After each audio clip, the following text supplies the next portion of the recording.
जय हिंद साथियों, the student life academy में आपका स्वागत है। मैं परवेज आलम। दोस्तों, आज की जो वीडियो है हमारी पार्ट 2 है। हमारा जो चैप्टर चल रहा था प्रैक्टिस क्वेश्चंस का, उस में हम पहला से पार्ट बना चुके हैं जिसमें कि हम 30 क्वेश्चन कंप्लीट करा चुके हैं। जैसे कि आप सभी जानते हैं कि हमारे चैप्टर का नाम क्या था, भारत की अवस्थिति एवं विस्तार, ये चैप्टर था और उसमें हम 30 क्वेश्चन कंप्लीट कर चुके हैं। अब 30 से आगे क्वेश्चन कंप्लीट करते हैं और देखते हैं कि इसमें हम कितने क्वेश्चन करते हैं। मेरा जो तरीका है पढ़ाने का वो यहाँ पर आपको एक स्लाइड दिखेगी और उस स्लाइड में आपको क्वेश्चन दिखाई देगा और क्वेश्चन के 4 ऑप्शन दिखाई देंगे, तो आप यहाँ से देख सकते हैं। और ये क्वेश्चन जितने भी कराए जा रहे हैं आपको, ये प्रीवियस ईयर क्वेश्चन कराए जा रहे हैं, जितने भी एग्जाम में पूछे गए हैं, पूछने की संभावना है। और दूसरी बात ये कि यहाँ पर ये नहीं कि आपको एक क्वेश्चन पढ़ा और उसके 4 ऑप्शन में से एक राइट बता दिया। अगर उसके 4 ऑप्शन से भी अगर कोई क्वेश्चन बनता है तो उन सबको बताया जाता है। कहने का मतलब है क्वेश्चन के साथ थ्योरी भी बताई जाती है, उन ऑप्शंस की थ्योरी भी यहाँ पर बताई जाती है, उससे अदर कोई क्वेश्चन जुड़ता है। तो हमारा 31 क्वेश्चन आपके स्क्रीन पर और उसके 4 ऑप्शन दिख रहे होंगे, तो इन चारों में से आपको बताना है कि इसका राइट आंसर कौन सा है। मैं क्वेश्चन को आपको रीड करके बताता हूँ कि निम्नलिखित में से कौन सा स्थान भूमध्य रेखा के निकटतम स्थित है। तो निकटतम स्थित है, भूमध्य रेखा का मतलब होता है जो हमारी 0 डिग्री रेखा होती है उसके पास में ये 4 ऑप्शन में से कौन सा स्थान सबसे करीब में पड़ता है। ऐसा क्वेश्चन यूपी पुलिस में ही पूछा गया था 2019 में। तो पहला ऑप्शन में दे रखा है कैप कमोरियन, दूसरे में दे रखा है रामेश्वरम, इसके तीसरे में दे रखा है इंदिरा पॉइंट और फोर्थ में दे रखा है इंदिरा कोल। तो आप ध्यान से सोचिए कि बताइए कि भूमध्य रेखा जो 0 डिग्री रेखा होती है उसके पास में क्वेश्चन मतलब कौन सा ऑप्शन ठीक बैठता है। तो थोड़ा ध्यान से आप सोचोगे तो इसका मिल जाएगा।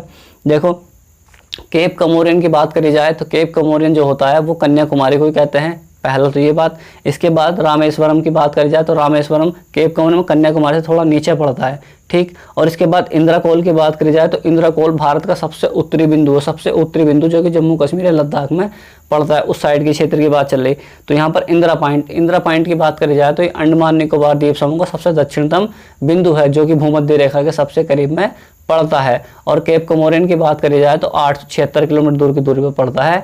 तो इसका सबसे करीब में जो पहुंचता है वो कौन पहुंचता है, अंडमान निकोबार द्वीप समूह। किससे आगे पहुंचता है, यहाँ पर रामेश्वरम से भी आगे पहुंचता है। तो इसका राइट आंसर क्या हो जाएगा, इसका राइट आंसर हो जाएगा सी हो जाएगा, इंदिरा पॉइंट इसका राइट आंसर हो जाएगा। और इसके बाद देखिए आप 32 को आप ध्यान से देखेंगे तो इसका आंसर बहुत आसानी से मिल जाएगा। भारतीय भूमि का सर्वाधिक उत्तरी बिंदु कौन सा है, भारतीय भूमि का सर्वाधिक उत्तरी बिंदु, उत्तरी मतलब कन्याकुमारी, जहां पर हमारा इंदिरा कोल है उसकी बात करी जा रही है। तो यहाँ पर इसका राइट आंसर क्या हो जाएगा, इंदिरा कोल हो जाएगा डी। और इसके बाद इंदिरा पॉइंट की बात करी जाए तो अंडमान निकोबार द्वीप समूह में है। और इसके बाद पिग्मेलियन पॉइंट की बात करी जाए वो भी कहाँ पर है, अंडमान निकोबार द्वीप समूह में। इसके बाद पर्सन पॉइंट की बात करी जाए तो ये भी अंडमान निकोबार द्वीप समूह को तीनों नाम है। सिर्फ इंदिरा कोल ही उत्तरी क्षेत्र में पड़ता है जो जम्मू कश्मीर और लद्दाख साइड के क्षेत्र में है। तो उसका राइट आंसर जो हो जाएगा वो डी हो जाएगा।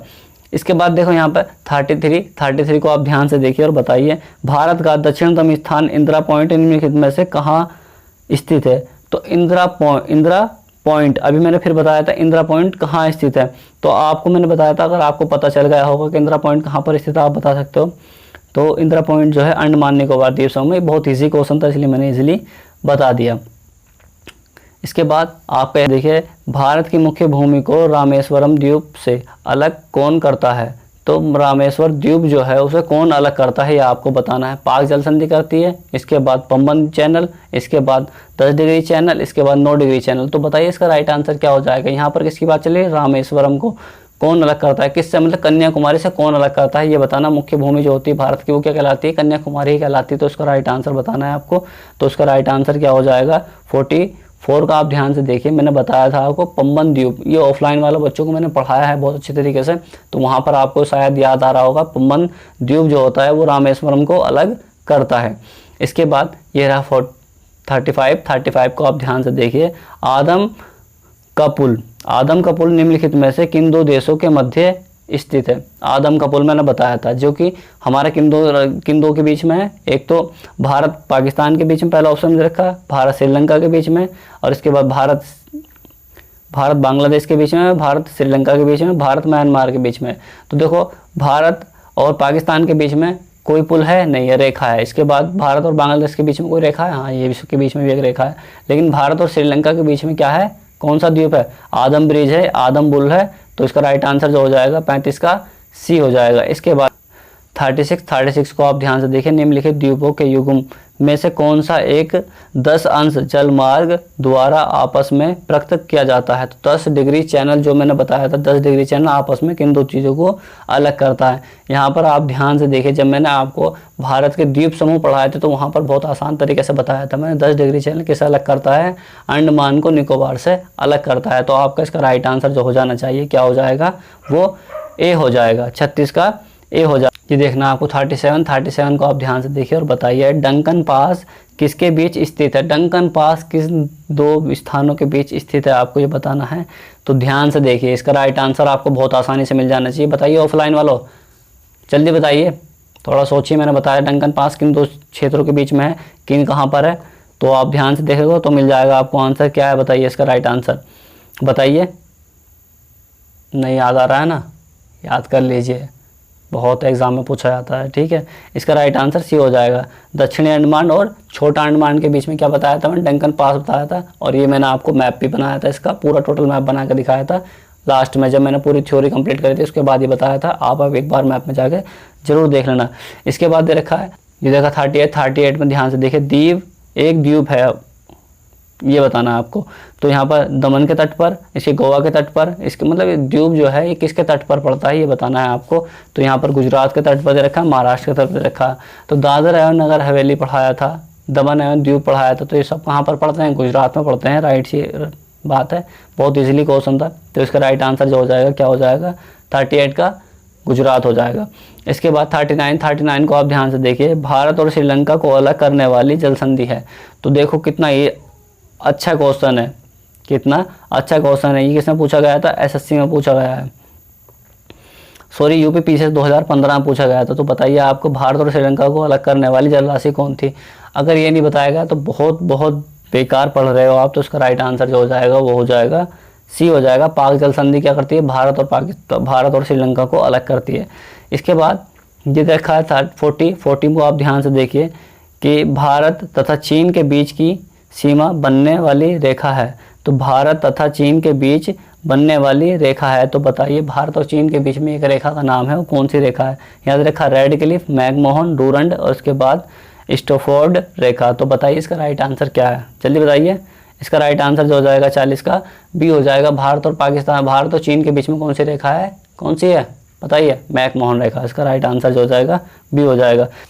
इधर रखा 41 को आप ध्यान से देखिए, भारत और पाकिस्तान के बीच अंतर्राष्ट्रीय सीमा किसके द्वारा सीमांकित की गई थी। तो यहाँ पर दे रखा है पहला ऑप्शन में मैकमोहन, दूसरे में दे रखा है डूरंड लाइन, इसके बाद दे रखा है रेड क्लिफ लाइन, इसके बाद दे रखा। तो बताइए भारत और पाकिस्तान के बीच में कौन सी रेखा है। मैंने सारा ऑप्शन आपको बता दिए। तो आप सभी जानते हैं भारत और पाकिस्तान के बीच में एक ही लाइन है, रेड क्लिफ लाइन, जो कि किसके द्वारा खींची गई थी, सर रेड क्लिफ के द्वारा खींची गई थी। और इसके बाद रखा 42 को आप ध्यान से देखिए, भारत के सुदूर पूर्व में कौन सा देश भारत के साथ सर्वाधिक लंबी अंतर्राष्ट्रीय सीमा साझा करता है। तो यहाँ पर आपको ध्यान देना है कि भारत के सुदूर पूर्व में कौन सा देश भारत के साथ सर्वाधिक अंतर्राष्ट्रीय सीमा बनाता है। तो बताइए, पूर्व के क्षेत्र की बात चली, पूर्व के क्षेत्र में ऐसा कौन सा देश है जो भारत के साथ सीमा साझा करता है। आपको आसानी से मिल जाना चाहिए इसका आंसर कि भारत के साथ 7 देश सीमा साझा करते हैं। तो मैंने बताया था आपको बचपन में भी एक ट्रिक बताई थी, उसी के आधार पर आप ध्यान देखना। तो यहाँ पर जो है भारत के साथ चीन सीमा साझा करता है और दूसरा म्यांमार, इसके बाद थाईलैंड और वियतनाम सीमा साझा नहीं करते हैं। 2 ऑप्शन तो एलिमिनेट हो गए। इसके बाद चीन जो पड़ता है वो कहाँ पड़ता है, उत्तर में पड़ता है, और म्यांमार जो पड़ता है कहाँ पड़ता है, पूर्व में पड़ता है। तो इसका राइट आंसर जो हो जाएगा बी हो जाएगा। और म्यांमार की राजधानी मैंने आपको बताई थी, वो आपको इसकी कमेंट में बताना है कि इसकी राजधानी क्या है। और इसके बाद उसकी थाईलैंड की राजधानी भी आपको बताना है, और वियतनाम की भी और चीन की, चारों की राजधानी आपको कमेंट में मुझे बताना है, तभी आपकी तैयारी और बेहतर हो पाएगी। इसके बाद ये रहा 33 को आप ध्यान से देखिए, भारत व चीन के बीच सीमा निर्धारित करने वाली मैकमोहन रेखा निम्नलिखित में से किस प्रदेश के उत्तरी सीमा पर खींची गई है। तो किस प्रदेश के उत्तरी सीमा पर खींची गई है। अगर आपको इस बात का ध्यान है कि उत्तरी सीमा मतलब ऐसा, यह आपको ध्यान में कि मतलब ऐसा कौन सा राज्य है जिसके उत्तर में पड़ती है, ऐसा कौन सा राज्य जो भारत के सीमा जो मैकमोहन रेखा सीमा पड़ती है, सीमा जो पड़ती है वो किधर पड़ती है। अगर आपको राज्य की दिशाओं पता होंगी तो बहुत आसानी से, अगर मान लो यहाँ पर जहाँ जम्मू कश्मीर और हमारा लद्दाख है, इसकी दिशा की बात करी जाए तो जैसे मान लो हमारा क्या है लद्दाख और जम्मू कश्मीर, इसके साइड में देखी जाए तो कहाँ पड़ेगी, पूर्व में पड़ेगी। लेकिन हम जब धीरे धीरे नीचे आएंगे और इस तरीके से कंडीशन अप्लाई करेंगे और सबसे लास्ट में पहुँचेंगे अरुणाचल प्रदेश, तो अरुणाचल प्रदेश की कहाँ पड़ेगी, ये ऊपर के क्षेत्र में पड़ेगी। तो ऊपरी क्षेत्र में जब पड़ेगी तो इसका राइट आंसर जो हो जाएगा अरुणाचल प्रदेश, क्योंकि अरुणाचल प्रदेश के उत्तर में कौन सी सीमा पड़ती है, मैकमोहन रेखा पड़ती है। तो इसका राइट आंसर जो हो जाएगा डी हो जाएगा। इसके बाद रेखा 44 को आप ध्यान से देखिए, निम्नलिखित में से किस देश के साथ भारत की अंतर्राष्ट्रीय सीमा नहीं लगती है। तो बताइए भारत के साथ अंतर्राष्ट्रीय सीमा कौन नहीं करता है साझा। तो ध्यान रखना आपको, पाकिस्तान भी करता है, बांग्लादेश भी करता है, भूटान भी करता है। तो इसके बाद जो है श्रीलंका पानी क्षेत्र में पड़ता है, द्वीप वाला देश है। तो इसका राइट आंसर जो हो जाएगा वो डी हो जाएगा। रेखा 45 को आप ध्यान से देखें, निम्नलिखित में से कौन सा देश भारतीय उपमहाद्वीप के अंतर्गत शामिल नहीं किया गया है। तो ऐसा क्वेश्चन पैट में ही पूछा गया था, पिछली बार जो पैट हुआ था उसके एग्जाम में भी इस तरीके से क्वेश्चन पूछा गया था। तो 45 का आपको राइट आंसर बताना है। 45 का राइट आंसर क्या हो जाएगा बताइए। 45 का राइट आंसर जो हो जाएगा वो क्या हो जाएगा, सी हो जाएगा। 45 का राइट आंसर जो हो जाएगा सी हो जाएगा, क्योंकि ये हमारा जो है श्रीलंका ये पानी क्षेत्र में पड़ता है और जो बाकी सारे देश हैं ये हमारे क्या पड़ते हैं, ये ऊपरी क्षेत्र में पड़ते हैं। और आपको पाकिस्तान की भी राजधानी कमेंट में लिखना है, नेपाल की और बांग्लादेश और श्रीलंका चारों देशों की राजधानी आपको मुझे कमेंट में बताना है। बहुत ही मैंने राजधानी पूरी कंप्लीट करा दी हैं, वहाँ पर आपको देखना है, ये एशिया की राजधानी के अंतर्गत आते हैं। ये 46 को आप ध्यान से देखें, निम्नलिखित में से किस भारतीय राज्य की समुद्री सीमा सबसे छोटी है। तो बताइए कौन सा छोटा सबसे राज्य जो आपको मिल गया तो उससे आसानी से आपको मिल जाएगा। तो बताइए सबसे छोटी सीमा कौन साझा करेगा, सबसे छोटी सीमा साझा वही करेगा सबसे छोटा राज्य होगा। सबसे छोटा राज्य कौन सा है इसमें, गोवा। तो उसकी राइट आंसर जो हो जाएगा वो 46 का ए हो जाएगा, 46 का ए हो जाएगा। इसके बाद देखना आपको क्या 47 को आप ध्यान से देखिए और बताइए भारत की सबसे लंबी अंतर्राष्ट्रीय सीमा किस देश के साथ लगती है। तो मैंने बताया था 55 MBA, अगर बचपन से बताया था मैंने, क्या याद आ रहा है आपको ना, बांग्लादेश। और लास्ट में क्या होता है तो MBA, ए आ रहा है, ए मतलब अफगानिस्तान की सीमा जो 106 किलोमीटर सीमा साझा करती है भारत से, और बांग्लादेश की जो करती है 40-96 किलोमीटर कर दी। और पॉइंटों में बात करी जाए 40-96.6 किलोमीटर करती है, 5 किलोमीटर करती है। तो इसका राइट आंसर जो हो जाएगा, MPP से 2014 में पूछा गया था, इसका राइट आंसर जो हो जाएगा क्या, डी हो जाएगा। इसके बाद देखिए आप यहाँ पर कौन सा क्वेश्चन है, 48 को ध्यान से देखिए, सबसे छोटी स्थलीय सीमा भारत के किस देश से के साथ है। तो सबसे छोटी स्थलीय सीमा किस देश के साथ है बताइए। आपको मैंने बताया था, बताओ। पाकिस्तान नहीं हो सकता, ट्रिक याद करिए, 55 MBA। तो 55 में क्या आ गया, हमारा बांग्लादेश आ गया, पैसे पाकिस्तान आ गया, दूसरे नंबर पे क्या आ गया, जैसे चीन आ गया, इसके बाद क्या आ गया, जैसे नेपाल आ गया, है नहीं। तो यहाँ पर 55 में तो कोई नहीं आ रहा हमारा। इसके बाद हमें ध्यान में रखना है कि भूटान, ठीक है, भूटान सबसे कम सीमा साझा करता है। तो इसका राइट आंसर जो हो जाएगा 48 का डी हो जाएगा। इसके बाद ध्यान से देखिए और बताइए, ये 49 क्वेश्चन है, निम्नलिखित में से भौतिक प्रदेशों को विभाजित किया गया है। तो भौतिक प्रदेशों को विभाजित किया गया है वो किस तरीके से किया गया था, मैंने आपको बताया था, बताइए। थोड़ा बताइए इसका राइट आंसर। देखो यहाँ पर ऑप्शन पढ़ने में भी काफ़ी समय लग जाएगा, इसलिए मैं डायरेक्ट आपको आंसर बताता हूँ और आप इस वीडियो को रोक के इस क्वेश्चन को दोबारा से ध्यान से पढ़ के तब इसका आंसर मुझे बता देना, क्योंकि वीडियो ज़्यादा लंबी हो जाएगी।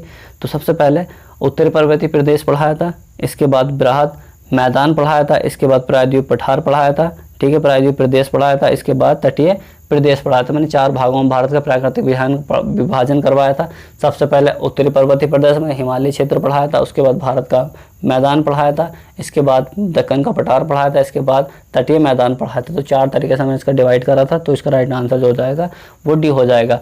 ये देखो 50-50 को आप ध्यान से देखिए, भारत का कौन सा भू आकृति विभाग प्राचीनतम है। तो सबसे प्राचीनतम बताना है आपको, मैंने बताया था सबसे प्राचीनतम चीज़ कौन सी, जो भारत का प्राकृतिक विभाजन करा था हमने, उसी आधार पर आपको बताना है कि सबसे प्राचीनतम क्या है। तो सबसे प्राचीनतम एक ही था और आपको याद होगा, तो मैंने बताया था प्रायद्वीप भारत का पठार सबसे प्राचीनतम है। अभी हमारा जो हिमालय पर्वत श्रेणी बनी है वो भी नवीनतम बनी है, और हिमालय की नदी को दोबारा जो बना है भारत का क्या बना है, विशाल मैदान बना है। और इसके बाद सबसे जो प्राचीनतम पठार है हमारे दक्षिण भारत का पठार ही है सबसे प्राचीनतम। इसका राइट आंसर सी हो जाएगा।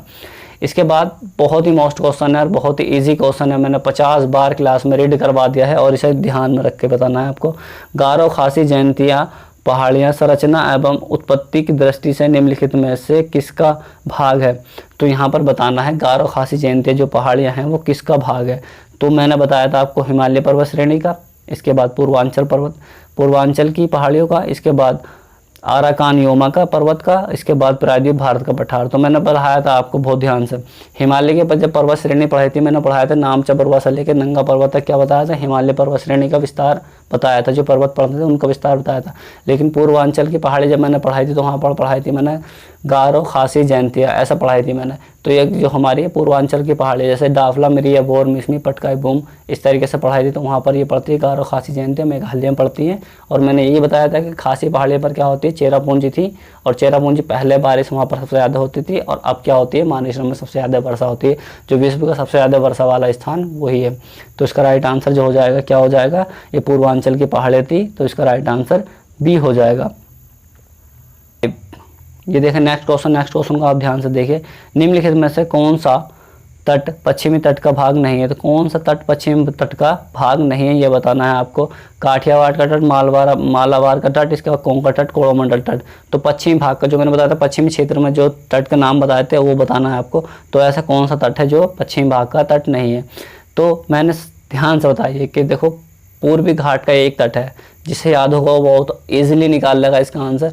कोरोमंडल तट जो है वो तमिलनाडु का पूर्वी तट है और बाकी क्षेत्र जितने भी दे रखे हैं यहाँ पर ये सारे तट कहाँ का हैं, ये पश्चिमी घाट का तट है। तो सिर्फ इसका राइट आंसर जो हो जाएगा वो डी हो जाएगा। 52 का क्या हो जाएगा, डी हो जाएगा। इसके बाद देखिए नेक्स्ट क्वेश्चन दे रखा है, भारत का पूर्वी तट किसके नाम से जाना जाता है? तो भारत का पूर्वी तट जो जाना जाता है वो किसके नाम से जाना जाता है, आपको इसका आंसर देना है। तो इसका राइट आंसर जो हो जाएगा वो क्या हो जाएगा, बी हो जाएगा। कोरोमंडल तट ठीक है कहलाता है, पूर्वी तट का भाग कहलाता है। इसके बाद नेक्स्ट क्वेश्चन को आप ध्यान से देखिए। कोंकण तट कहाँ से कहाँ तक विस्तृत है? तो कोंकण तट कहाँ से कहाँ तक विस्तृत है? तो मैंने बताया था आपको गोवा से दमन तक, इसका बताया था मैंने, गोवा से दमन तक कौन सा तट है, कोंकण तट है, ये बताया था आपको मैंने। देखा 55 को आप ध्यान से देखिए। लक्षद्वीप समूह के द्वीपों की उत्पत्ति निम्नलिखित में से किस प्रकार हुई है? तो यहाँ पर मैंने बताया था कि जो लक्षद्वीप बना है वो किससे बना है, प्रवाल भित्तियों द्वारा बना है। तो प्रवाल की उत्पत्तियों द्वारा हुई है। इसका राइट आंसर जो हो जाएगा वो 55 का सी हो जाएगा। इसके बाद देखिए नेक्स्ट क्वेश्चन में आपको दे रखा है, भारतीय क्षेत्र में स्थित 2 ज्वालामुखी स्थित हैं।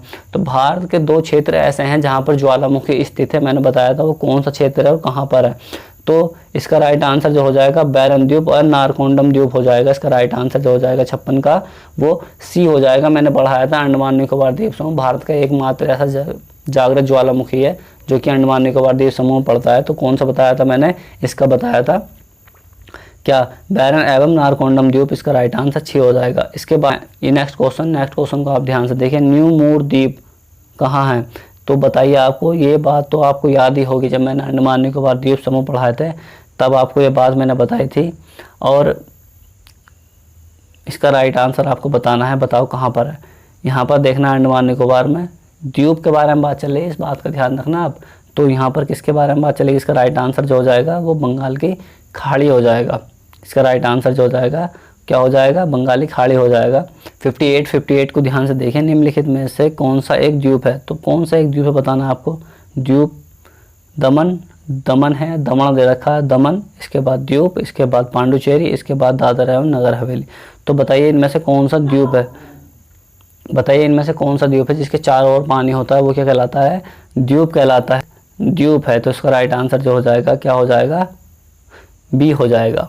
रखा 59 को आप ध्यान से देखिए। स्वतंत्रता से पूर्व भारत का कौन सा क्षेत्र काला पानी के नाम से जाना जाता था? तो काला पानी के नाम से कौन सा क्षेत्र जाना जाता था, आपको ध्यान रख, लक्षद्वीप द्वीप, अंडमान निकोबार द्वीप समूह, इसके बाद आलिया बेट द्वीप भी है इसके बाद। तो इसका राइट आंसर आपको बताना है। मैंने आपको बताया था कि अंडमान निकोबार द्वीप समूह क्या पड़ता है, काला पानी के नाम से इसे जाना जाता था, क्योंकि यहाँ से कोई भी कैदी आसानी से भाग नहीं सकता था, क्योंकि इसके चारों ओर क्या था, पानी था। इसके बाद ये लास्ट क्वेश्चन है आज का, और इसमें देखा लक्षद्वीप समूह कहाँ स्थित है, लक्षद्वीप समूह कहाँ स्थित है, आपको बताना है। बंगाल की खाड़ी में, अरब सागर में, हिंद महासागर में, इनमें से कोई नहीं। तो यहाँ पर आपको अगर पता होगा, मैंने आपको पढ़ाया था लक्षद्वीप की राजधानी जो है कावारती है, और इसका राइट आंसर जो हो जाएगा अरब सागर में पड़ता है।